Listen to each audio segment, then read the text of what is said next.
My name is PLO, Kenyan and a Pan-Africanist who believes that the continent of Africa can only realize our potential if peace prevails and reigns. It saddens me, as it does many, that the youngest nation on the continent, South Sudan, is now embroiled in conflict.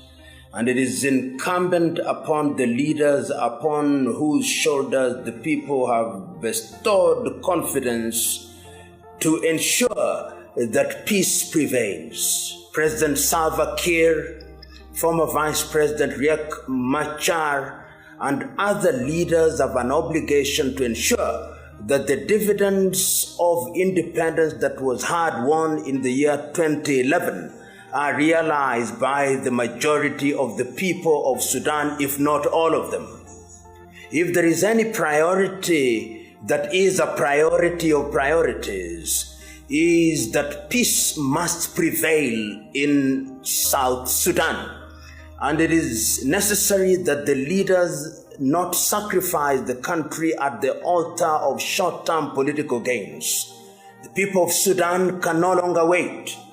The people of Sudan have suffered over the years, and it is sad and unfair at once for those whom they have trusted to continue to preside over what is essentially in the nature of genocide.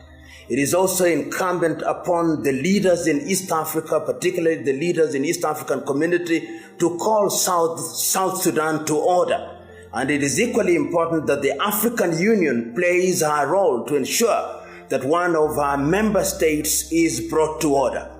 My appeal to the leaders who are meeting in Addis Ababa is that time has come that they must ask themselves the foundational question: how will they be remembered by historians when the history of South Sudan is written? How will those who lost their lives remember them? How will the pioneers of the struggle of independence, such as John Garang de Mabior, remember them? The time is now. We can no longer afford the luxury of doing nothing.